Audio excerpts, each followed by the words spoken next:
आज का शीर्षक है प्रेम हर मुश्किल को आसान कर देता है। एक निशा नाम की लड़की थी। उसकी नई नई शादी हुई थी। वह अपने ससुराल में जैसे ही प्रवेश की उसे कुछ भी अच्छा नहीं लग रहा था, क्योंकि उसकी सास हमेशा उसे हर बात में टोकती थी और कुछ न कुछ उसके विरुद्ध में बोलते रहती थी। उसे अपने पिता का घर याद आने लगा।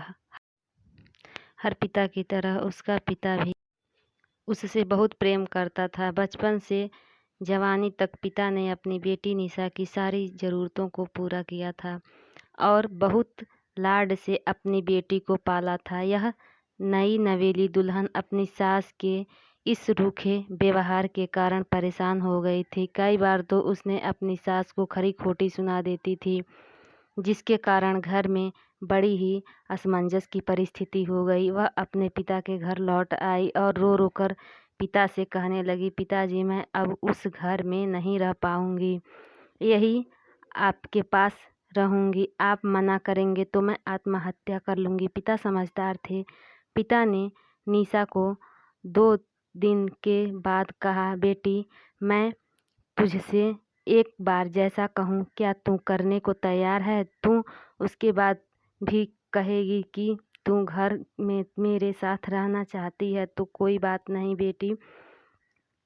बेटी ने पिता से कहा, कहिए, लेकिन याद रखना यह अंतिम बार होगा कि मैं उस घर में जाऊंगी। पिता ने कहा, वहां जाकर जैसे ही तुम्हारी सास तुम्हें कुछ बुरा भला कहने लगे तभी तुम अपने मुंह में एक कुल्ला पानी भर लेना और तब तक मुंह में पानी भरे रहना जब तक सासू माँ बोलना बंद न कर दे, और उसके बाद उस पानी के कुल्ले को नाली में थूक देना और फिर कुछ भी पलट कर मत कहना। बेटी को कुछ समझ में नहीं आया, लेकिन बेटी तैयार हो गई। बेटी ने ससुराल जाकर ऐसा ही किया। जब भी सासू माँ कुछ कहना शुरू करती, तुरंत बहू मुंह में पानी भर लेती और बहुत देर तक भरी रहती। धीरे धीरे कुछ ही दिन में सासू माँ का व्यवहार इस बहू के प्रति बदल गया। वो सोचने लगी, कितनी अच्छी बहू है, पलट कर कोई जवाब नहीं देती और गुस्सा भी नहीं होती।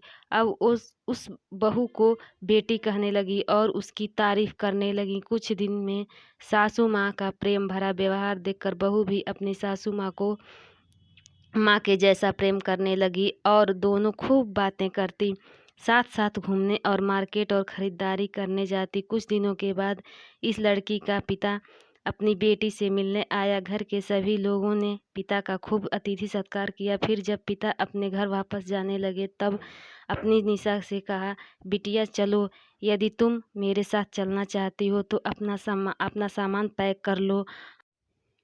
यही मेरा घर है। मैं अपनी सासू माँ से बहुत प्रेम करती हूँ और अब मैं इन्हें किसी भी कीमत में अकेला नहीं छोड़ूंगी। यही मेरी माँ है, यही मेरे पिताजी हैं। अपनी बेटी की इन बातों को सुनकर और सास बहू के अटूट प्रेम देखकर बहुत खुश हुए और निशा को बहुत आशीर्वाद